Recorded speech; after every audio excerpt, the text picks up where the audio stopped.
시작. 왜 사도신경인가? 하나님이 기뻐하시는 예배자. 하나님은 예배자를 기뻐하는데요, 다 기뻐하는 것이 아니라 하나님이 기뻐하시는 예배자의 모습이 있습니다. 그 예배자의 심장에 사도신경이 있는 거죠. 여러분, 예배는 사도신경으로 시작됩니다. 예배의 중요한 요소 중에 하나가 사도신경입니다. 그러므로 오늘 우리가 하나님이 기뻐하신 예배자가 어떠한 모습인지, 하나님이 기뻐하신 뜻이 무엇인지 찾아보자고 우리 성구영신 때 우리 다짐을 했는데, 오늘 그 첫걸음이 사도신경입니다. 여러분, 사도신경 다 알고 계시죠? 사도신경이 뭘까요? 자, 사도신경은 세 가지 의미가 있습니다. 첫 번째, 사도신경은 우리들의 신앙 고백입니다. 사도신경은 뭐라고요? 그렇죠. 자, 내일부터 여러분 안내를 해드렸어요. 사도신경이 어떤 신앙 고백이냐면은 그냥 신앙 고백이 아니라 삼위일체 하나님에 대한 신앙 고백이에요. 표를 한번 띄워볼까요? 자, 사도신경은요, 하나님에 대한 믿음의 고백인데, 하나님이 어떤 분이냐? 삼위일체 하나님이라는 것이에요.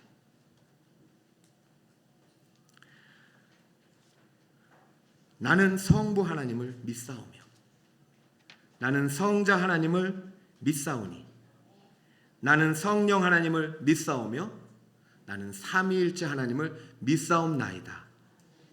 이것이 사도신경입니다. 여러분, 이 사도신경이 여러분의 신앙 고백이 되길 축복합니다. 여러분, 사도신경으로 예배가 시작되는 거예요. 물론 이것을 꼭 해야만 예배는 아니지만 이 신앙 고백을 가진 사람만이 예배를 할 수 있는 거예요. 왜냐하면 예수님께서 말씀하셨죠. 너희가 어떻게 예배드리는지 알려줄게. 예배하는 자는 영과 진리로 예배할지니라. 할렐루야. 영과 진리로 예배한다는 것은 진리의 성령님이 내 안에 오시면서 나는 중생하게 되고 거듭나게 되고 산 자가 되는 것입니다. 예배는 중생한 자만 드릴 수 있다는 것이에요.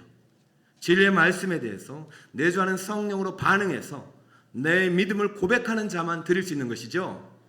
아무나 교회 온다고 불신자 예배 안 됩니다. 마음으로 믿어 의에 이르는 거예요. 그러니까 그 의는 반드시 입술의 고백을 통해서 나타나야 되는데, 그것이 신앙 고백입니다. 그러므로 초대교회부터 오늘날 일까지 반드시 사도신경의 신앙 고백을 한 사람만에게, 그 의미를 아는 자에게만 세례를 줬어요. 그러니까 세례 받은 거 가볍게 오는 것이 아니라 사도신경은 구원의 시작이고 예배의 시작이라는 것입니다. 이거 얼마나 중요한지 몰라요. 오늘부터 사도신경에 눈을 떠야 돼요. 이것이 예배자의 심장입니다. 그러면 왜 목사님 그냥 신앙 고백하지 뭘 사도신경이 이렇게 어렵게 합니까? 그 이유가 있어요. 사도 신앙 고백이 배경이 있단 말이죠. 이 사도신경이라는 할 배경. 왜냐하면 사도들의 신앙의 고백의 전통을 이어받은 것이기 때문이에요. 자, 성경에 최초로 신앙을 고백을 한 사람이 있으니 바로 베드로 사도예요. 우리가 오늘 읽은 본문입니다. 같이 한번 읽어볼까요? 16절 시작. 시몬 베드로가 대답하여 이르되 주는 그리스도시요 살아계신 할렐루야. 베드로가 누굽니까? 예수님의 12제자 중에 가장 그래도 리더격입니다. 12제자는 다 누가 됐어요? 12사도가 되었어요. 사도의 사도가 베드로입니다. 그가 예수님을 고백하는데 어떻게 고백하느냐? 너는 나를 누구라 하느냐 할 때 예수님은, 여러분 여러분의 신앙 고백과 한번 비교해보세요. 예수님은 그리스도이십니다. 이 말은 예수님은 나의 구원자입니다. 나를 구원하라고 보내신 기름 부음 받으신 하나님의 구원자입니다. 이것이 첫 번째 고백이고, 그 다음에는 어떤 고백인지 보세요. 살아계신 하나님, 이분이 누구세요? 성부 하나님의 아들 성자 하나님입니다. 지금 당신은 사람들이 그냥 인간으로 선지자로 말하고 있지만 저는 그렇지 않습니다. 당신은 구약의 메시아로 오신, 예언된 메시아로 오신 그리스도요. 살아계신, 지금도 선지하고 계신, 지금도 다스리고 계신 성부 하나님의 아들 성자 하나님입니다. 이 고백을 어떻게 하고 있느냐? 내주하시는 성령을 통해서 믿음으로 고백하고 있는 것입니다. 그럼 지금 이 고백 안에 누가 있어요? 삼위일체 하나님이 담겨 있잖아요. 이것이 우리 이제 사도신경의 출발이 되는 것입니다. 물론 베드로가 이렇게 말할 때는 제대로 이성의 지식이 영성의 지식을 따라가지 못할 때요. 자기가 무슨 말 한지도 잘 모르면서 마음속에 믿음으로 고백되어지는 거예요. 이 예수님에 대한 감격이 드러나는 거예요. 여러분들도요, 신앙생활 하다 보면 이성의 지식이 믿음을 못 따라가요. 영성을 못 따라가요. 그럴 땐 믿는 거예요. 믿다 보면 더 믿어지는 거예요. 여러분, 알아서 믿는 게 아닙니다. 믿기 때문에 이해가 되는 것입니다. 베드로는 이때부터 믿음이 어떻게 돼요? 자라기 시작합니다. 그러면서 사도들이 모여서 신앙을 고백했을 것이고, 사도들의 제자들을 속사도라고 합니다. 사도들의 제자들을 교보라고 합니다.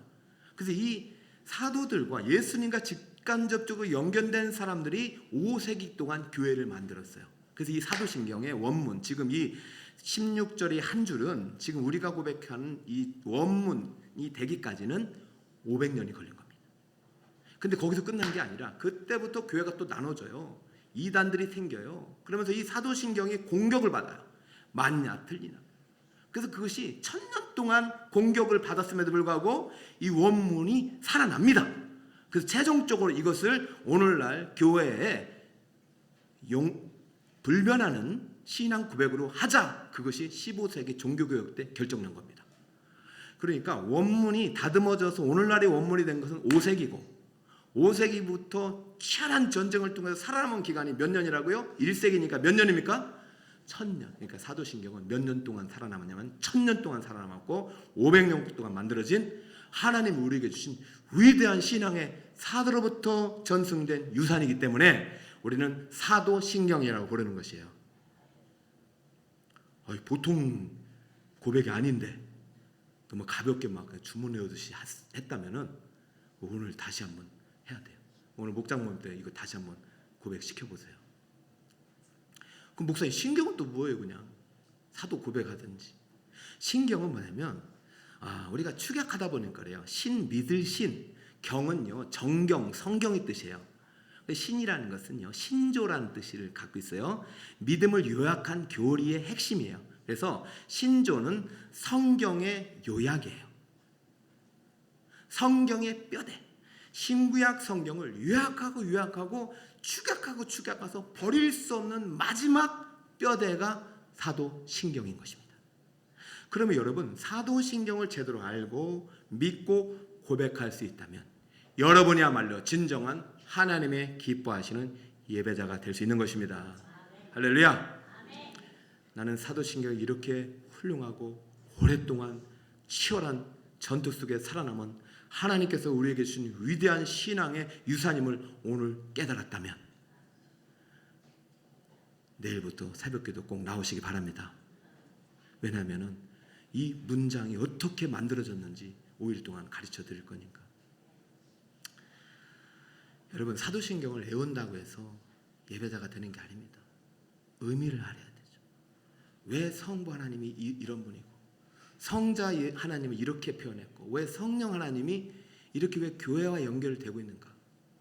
그래서 오늘날 우리가 불변하는 신앙 고백으로 자리 잡았는가. 이 사도신경에서부터 우리의 신앙이 출발되고 예배가 시작되는 것입니다. 그러니까 여러분 2025년 다시 사도신경에서 시작합시다. 기초에서 시작합시다. 뭐든지 슬럼프가 오고 또 우리가 흔들릴 때는 기본으로 돌아가는 거예요. 이건 기본 중에 기본인데 이것만 제대로 알아도 우리의 믿음은 아주 견고해질 수 있습니다. 자, 왜 사도신경인가? 사도신경은 단순한 고백이 아니라 삼위일체 하나님에 대한 신앙 고백입니다. 이 신앙 고백을 통해서 우리는 하나님에 대한 신적 또 영성의 눈이 더 열릴 것입니다. 두 번째, 사도신경을 왜 배워야 되느냐? 사도신경은 교회의 시작이기 때문입니다. 대지 한번 읽어주세요. 시작. 사도신경은 그래요. 베드로의 신앙 고백을 들으신 예수님께서 뭐라고 말씀하셨냐면은 18절에 또 내가 네게 이룬다. 내게 이루느니 너는 누구라? 베드로라. 내가 이 반석 위에 내 교회를 세우겠다. 음부의 권세가 절대 이기지 못하리라. 할렐루야. 여러분 사단 마귀에게 틈 탈 수가 없어요. 근데 여러분이 사도신경이 약해지면 틈 타요. 여러분이 오늘 들었던 사도신경 그냥 주문처럼 아무런 의미 없이 들었다면 오늘 나가자마자 사탄 마귀랑 손잡고 갈 수가 있어요. 뿌리쳐야 되는데 사도신경이 내 안에 살아있지 않고 내 심장으로 심겨지지 않으면 여러분 져요. 그러나 사도신경이 등불이 환히 밝혀 있으면 어떠한 음부의 권세도 사단 마귀도 여러분을 해할 수 없다. 할렐루야. 예수님의 선언입니다. 근데 여러분 이 교회사에서 상당히 중요한 본문이에요. 이 해석에, 이 본문의 해석에 따라서 카톨릭과 개신교가 나눠지기 때문에 오늘 카톨릭을 다니시다 오신 분들은 정말 잘 오셨습니다. 저는 카톨릭을 미워하지는 않습니다. 그러나 그의 해석은 받아들이지 않습니다. 반석의 교회를 세워야 되는 것입니다. 여기서 반석에 대한 해석이 두 가지로 이제 나눠지는 거예요. 이 싸움이에요. 천년의 싸움은 이 싸움이에요. 반석이 누구냐 말입니다. 반석이 뭐냐? 자, 일단 카톨릭은 반석을 베드로라고 합니다. 타당성은 있어요. 왜냐면 이것을 원문으로 보니까 다시 한번 보면은 너는 베드로라 할 때 베드로를 페트로스 그래요. 페트로스. 따라할까요? 페트로스.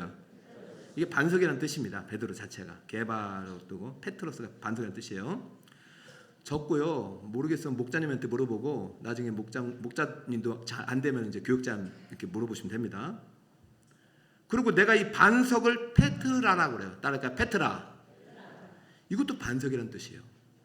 그러니까 예수님께서 베드로야 너는 반석이라. 이 반석 위에 교회를 세우리라. 그래서 이 반석은 누가 될 수 있어요? 베드로가 되는 것입니다.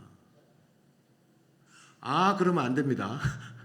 여러분 그러고 보니까 사도행전에 가보니까 예루살렘 교회를 세운 중심인물이 베드로네요.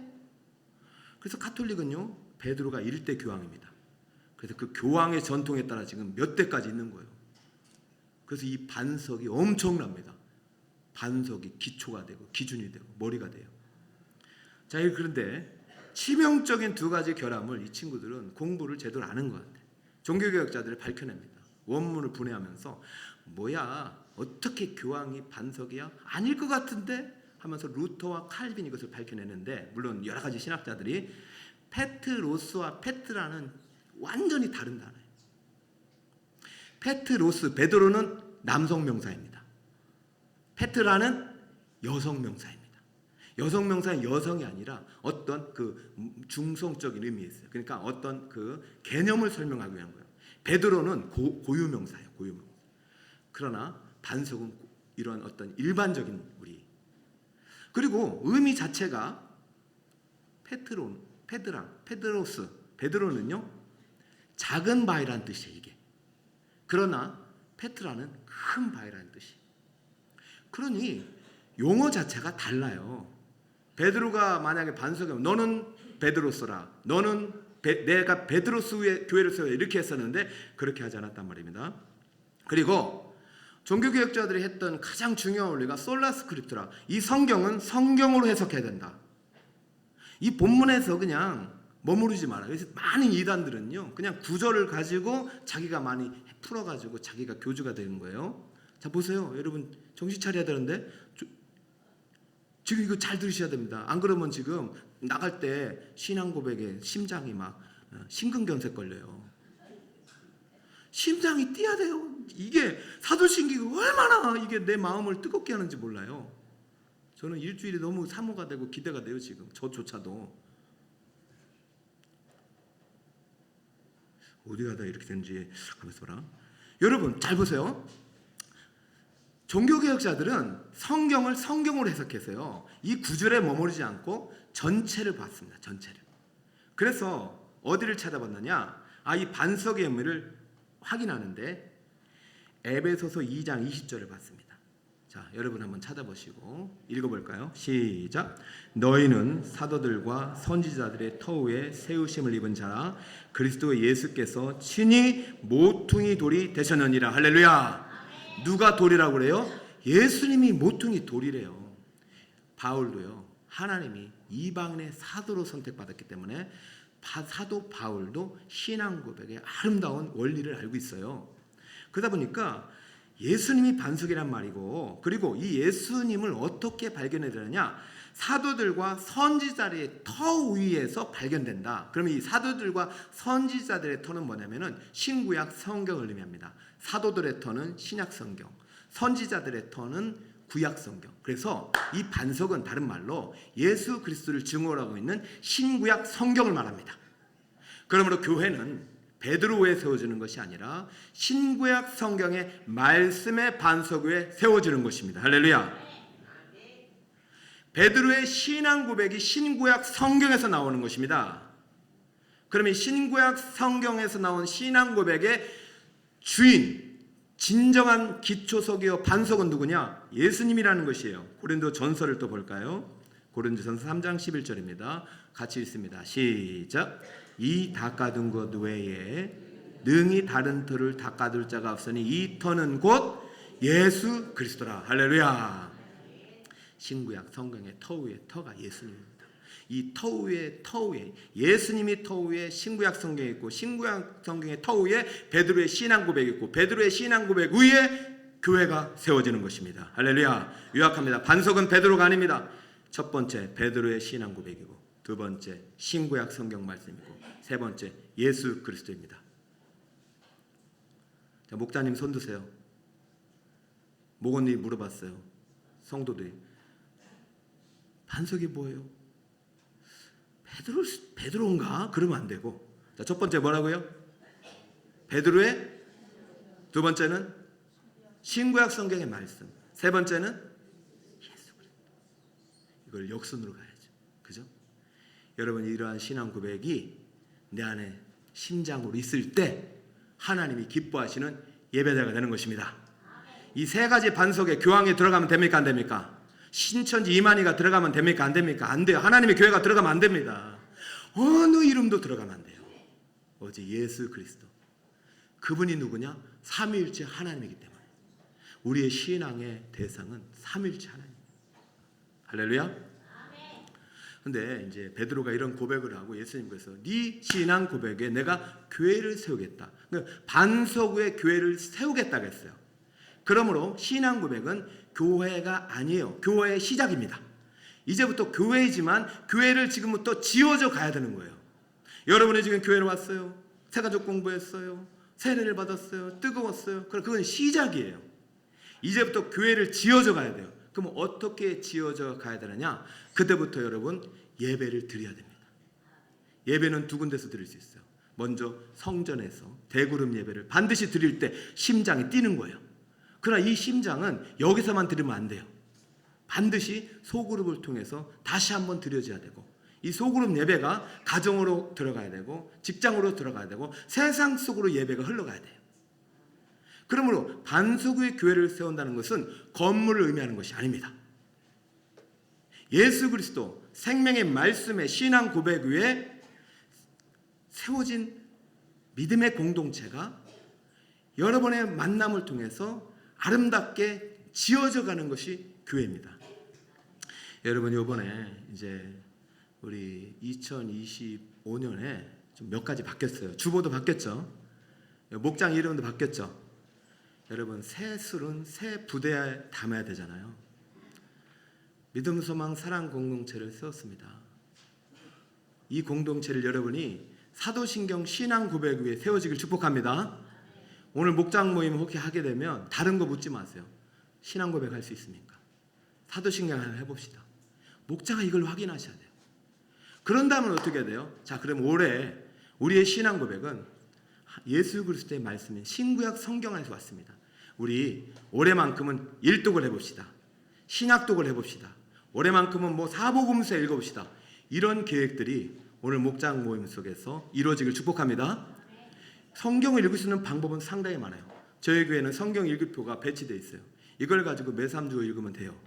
안 되면 여러분, 요즘은요 이 인터넷 애플이 참 많아요. 제가 1월달 목자 모임 때 목자들 이제 세대별로 모이잖아요. 다 가르쳐 드릴 거예요.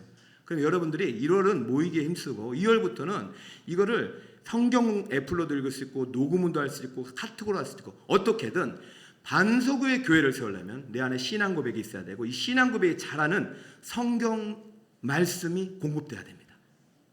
신구약 성경의 말씀에 내 신앙이 세워지지 않으면 나는 여전히 어린아이가 되거나 사탄마귀가 내 심장을 공격해서 깨지면 나는 중생한 사람이 아니었던 거죠. 여러분, 적어도 내가 대배를 통해서 중생한 사람이라는 것을 확신하고 믿음 안에 거한다면 그때부터는 반석에 무엇을 세워가야 된다? 교회를 세워가야. 교회는 믿음의 공동체예요. 교회는 소망의 공동체예요. 교회는 사랑이 흘러가는 공동체입니다. 믿음이 있는데 사랑이 없다? 불가능한 것입니다. 사랑, 희락, 화평, 오래 참음, 자비, 양성, 충성, 온유, 절제는 하나의 열매예요. 성령은 9개가 아니에요. 하나의 열매가 나타나야 되는데 믿음이 있는데 사랑이 없어. 믿음이 있는데 충성이 없어. 그거는 신앙 고백이 심근경색 걸린 거라니까요. 뭔가 혈관을 뚫어야 된다니까요. 다시 한번 목장 모임이 사도신경 신앙 고백으로 시작되기를 축복합니다. 그러려면 목자님들은 내일부터 다 나오셔야죠. 껍데기만 지금 배우면 안 되죠. 교사 선생님들은 내일부터 다 나오셔야죠. 제가 어제 이렇게 명단을 보니까 교사를 임명받았는데 52주에 첫 주 새벽 기도를 안 드릴 작정을 하신 분이 계시더라고요.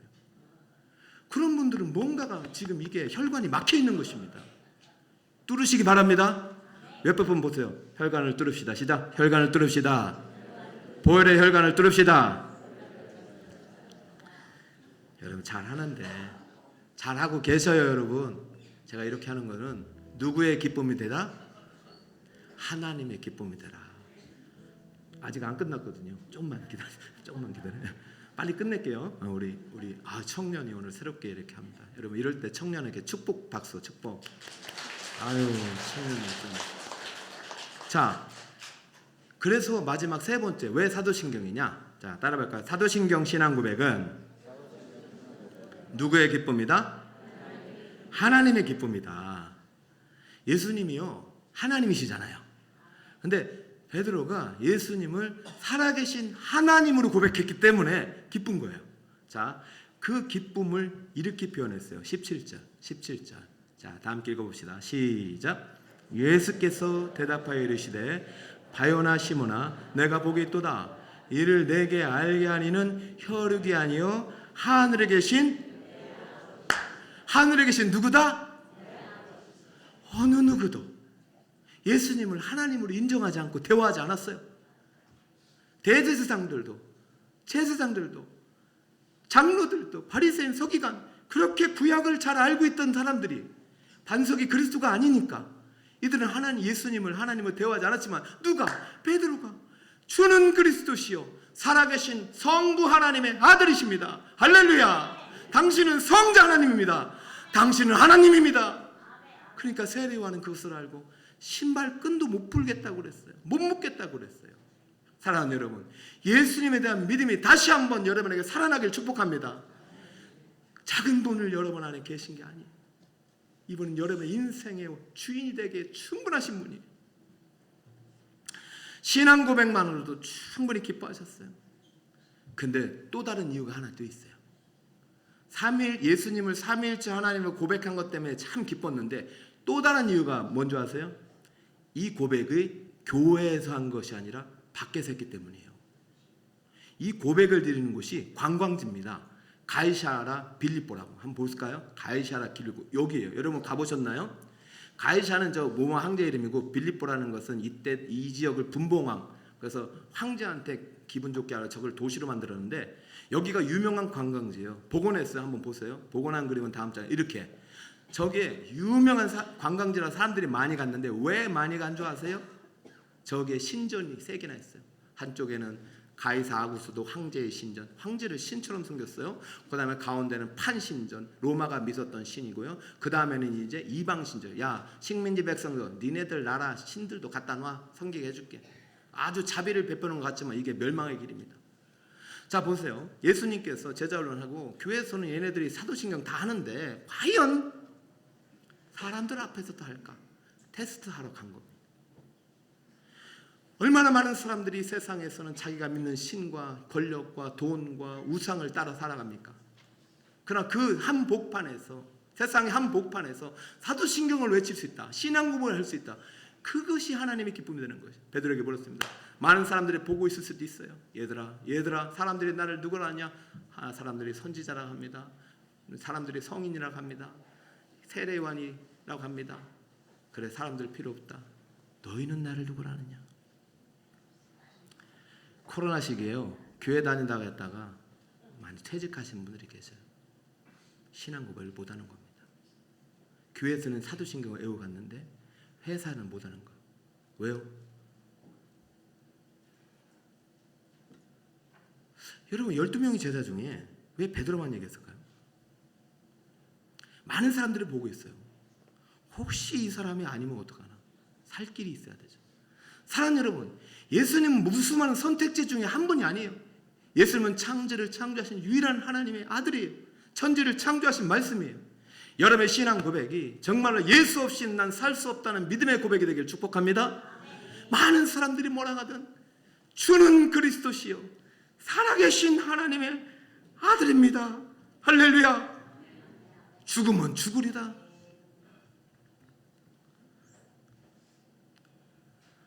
여러분, 우리 북서울 꿈에게 성도 여러분, 2025년 오늘 첫 주간에 예배 시간에 드렸던 사도신경이 여러분의 가정과 일터와 삶의 현장에서도 드려지기를 축복합니다. 아멘. 세상 속에서도 예수님을 구주로 고백하는 성도님들이 되시길 축복합니다. 아멘. 하나님이 기뻐하시는 예배자는 이거예요. 마음으로 믿어 의에 이르고 입으로 신하여 고백할 때 내 고백이 입술에서 끝나는 것이 아니라 삶으로 고백되어지고 삶으로 증명되어질 때 하나님이 기뻐하시는 것입니다. 아멘. 내가 살아가는 삶이 하나님의 영광이 될 때 그것이 진정한 신앙 고백이 되는 줄 믿으시기 바랍니다. 아멘. 자, 이제 내일부터 이 내용을 자세하게 배울 텐데 오늘 왜 사도신경인가 그 배경을 배웠습니다. 첫 번째, 사도신경은 시작, 삼위일체 하나님에 대한 신앙 고백이다. 그냥 하나님이 아닙니다. 삼위일체 하나님입니다. 예수님은 삼위일체 하나님입니다. 이거 내일부터 다시 배웁니다. 자, 두 번째, 시작. 사도신경은 교회의 시작, 구원의 시작. 그렇죠. 이 반석 위에 교회가 시작되는 거예요. 그것이 바로 구원이 시작되는 것이고 예배가 시작되는 것이요. 여러분, 이 반석 위에 교회를 세워갑시다.